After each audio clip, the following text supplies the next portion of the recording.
Hello student, मैं shine Luthra. आज मैं आपको इस वीडियो में क्लास 6 हिंदी मीडियम मैथ की प्रश्नावली 7.1 का प्रश्न 4, 5, 6 और 7 इस वीडियो में करवाऊंगी। प्रश्न 4 है 8 घंटे एक दिन की कौन सी भिन्न है। यानी कि पूरे दिन में कितने घंटे होते हैं? 24 घंटे होते हैं पूरे दिन के अंदर। तो 8 घंटे दिन की, यानी कि हमने जो 8 घंटे और जो 24 है, इन दोनों को हमने किस में लिखना है? भिन्न में लिखना है, फ्रैक्शन में लिखना है। 8 घंटे एक दिन की कौन सी भिन्न है? एक दिन के अंदर जो घंटे होते हैं वो होते हैं 24। हम लिखेंगे यहां पर, चूंकि एक दिन में 24 घंटे होते हैं, इसलिए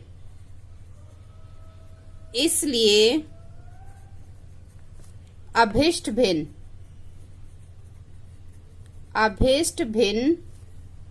क्या आएगा? 8 घंटे, और पूरे दिन में कितने होते हैं? 24। अब हमने इसको क्या करना है? काटना है। सेम टेबल से, एक ही टेबल से हमने दोनों काटना। हम 8 के टेबल से इसको काट सकते हैं। 8 1 जा 8, 8 3 जा 24, 8 तिया 24। यानी कि जो 8 घंटे होते हैं 24, पूरे दिन के अंदर जो 8 घंटे होते हैं वो पूरे दिन का 1/3 हिस्सा होता है।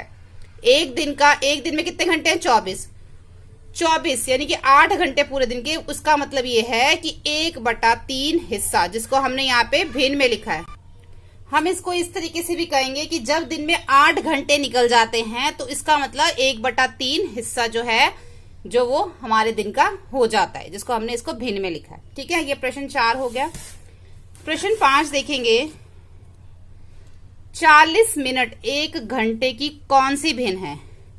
40 मिनट, ये मिनट और एक घंटा। एक घंटे में कितने मिनट होते हैं? 60 मिनट होते हैं, और यहाँ पे 40 मिनट की बात हो रही है। ठीक है, तो हम इसको किस तरीके से करेंगे? जैसे हमने ये ऊपर वाला प्रश्न किया, प्रश्न नंबर 4, वैसे ही हम ये भी करेंगे। ये है हमारा 4, ये है 5। इसमें भी हम ऐसे ही लिखेंगे, चूंकि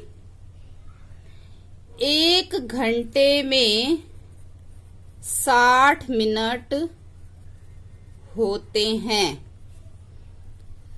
इसलिए अभिष्ट भिन्न है। 40/60 लिख लो। 40 मिनट की उन्होंने बोला है, और एक घंटे में 60 मिनट होते हैं। 0 से 0 कट जाएगा, 2 के टेबल से कट जाएगा। 2 दूनी 4, 2 तिया 6, यानी कि 2/3 हिस्सा। एक घंटे के अंदर जब 40 मिनट हो जाते हैं तो इसका मतलब होता है 2/3, यानी कि एक घंटे का 2/3। ये हमने इसको भिन्न में लिख दिया। ठीक है, प्रश्न 6 देखते हैं।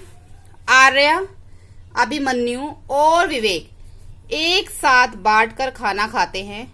आर्य 2 सैंडविच लेकर आता है, एक सब्जी वाला, दूसरा जैम वाला। अन्य 2 लड़के अपना खाना लाना भूल गए। आर्य अपना सैंडविचों को उन दोनों के साथ बांटकर खाने को तैयार हो जाता है, ताकि प्रत्येक व्यक्ति को प्रत्येक सैंडविच में बराबर भाग मिले। अब प्रश्न ये है कि आर्य अपनी सैंडविचों को किस प्रकार बांटे कि प्रत्येक को बराबर भाग मिले। दूसरा प्रश्न ये है कि प्रत्येक लड़के को एक सैंडविच का कौन सा भाग मिलेगा। देखो, सबसे पहले तो ये हम जान लेते हैं कि उसके पास कितना खाना है। आर्य 2 सैंडविच लेके आता है, यानी कि उसके पास 2 सैंडविच है। एक सैंडविच जो है उसका वो है सब्जी वाला, और दूसरा है जैम वाला। यानी कि आर्य के पास सिर्फ 2 सैंडविच है, और खाने वाले कितने हैं? इसको 3 लोग। एक आर्य खाएगा, एक अभिमन्यु खाएगा, और एक विवेक खाएगा। ठीक है, यानी कि हमने 2 सैंडविच को 3 लोगों के अंदर बांटना है। इसको हम इस तरीके से लिखेंगे। पहले वाले का पहले हम आंसर लिखेंगे कि आर्य अपनी सैंडविच को किस प्रकार बांटे कि प्रत्येक को बराबर भाग मिले। कि किस प्रकार बांटेगा वो? आर्य, अभिमन्यु और विवेक में बराबर बांटने के लिए हम प्रत्येक सैंडविच को 3 बराबर भागों में बांटते हैं। इस प्रकार प्राप्त 2 भागों में उनको दे देगा। कैसे? देखो, सैंडविच इस तरीके से होता है, ठीक है, इस टाइप का बना होता है सैंडविच, इस तरीके का होता है। अब इसको एक सैंडविच को पहले वो 3 हिस्सों में बांटेगा। इस तरीके से वो इसको 3 हिस्सों में बांट देगा। यानी कि इसके कितने हिस्से हो गए? 3 हिस्से हो गए। 3 में से वो एक हिस्सा किसको दे देगा? अभिमन्यु को दे देगा। ऐसे ही 3 हिस्से हैं, 3 में से फिर एक हिस्सा किसको दे देगा? विवेक को दे देगा। ऐसे ही एक हिस्सा वो खुद खा लेगा। यानी कि 3 हिस्से हैं जिसमें से एक एक हिस्सा सबको मिलेगा। ये भी एक सैंडविच की बात हो रही है, क्योंकि यहाँ पे हमें क्वेश्चन में भी उन्होंने प्रत्येक सैंडविच पूछा है, तो हम एक ही सैंडविच के बारे में बताएंगे कि प्रत्येक सैंडविच में से एक हिस्सा जो है वो सबको एक एक हिस्सा मिलेगा। ये इसलिए लिखा है ना यहाँ पे, आर्य, अभिमन्यु और विवेक में बराबर बांटने के लिए हम प्रत्येक सैंडविच को 3 बराबर भागों में बांटते हैं। इससे क्या होता है? इस प्रकार प्राप्त 2 भागों को उनको दे देगा। इसमें से जो 2 भाग है वो एक अभिमन्यु को दे देगा, एक विवेक को दे देगा, एक वो खुद खा लेगा। ठीक है। दूसरा प्रश्न क्या बनता है कि प्रत्येक लड़के को एक सैंडविच का कौन सा भाग मिलेगा? एक सैंडविच की बात हो रही है ना, तो प्रत्येक सैंडविच का 1/3 भाग प्रत्येक लड़के को प्राप्त होगा, लेकिन कुल में प्रत्येक लड़के को सैंडविच का 2/3। वैसे ये वाली लाइन लिखने की जरूरत नहीं है कुल में से, क्योंकि उन्होंने कुल का हमसे पूछा ही नहीं है, लेकिन फिर भी मैं को समझाने के लिए बता देती हूँ। अगर एक सैंडविच में से एक हिस्सा मिल रहा है तो दूसरे सैंडविच का भी एक हिस्सा मिलेगा। मतलब कि कितने हिस्से हो गए? एक के पास 2 हिस्से हो गए। ठीक है, तो फिर टोटल हिस्से 6 हो जाएंगे। तो ये हो जाएगा 2/6 कि 6 हिस्से में से 2 एक को मिलेगा, फिर 2 एक को मिलेगा, 2 एक को मिलेगा। लेकिन हमसे जो यहाँ पे बी पूछा गया ना, उन्होंने हमसे सिर्फ प्रत्येक लड़के को एक सैंडविच का कौन सा भाग मिलेगा यही पूछा है। तो हम अगर इसको इतना ही लिख लें तो ज्यादा सही, ज्यादा कंफ्यूजन क्रिएट नहीं होनी चाहिए कि प्रत्येक सैंडविच का 1/3 भाग प्रत्येक लड़के को प्राप्त होगा। ठीक है। प्रश्न 7 देखते हैं।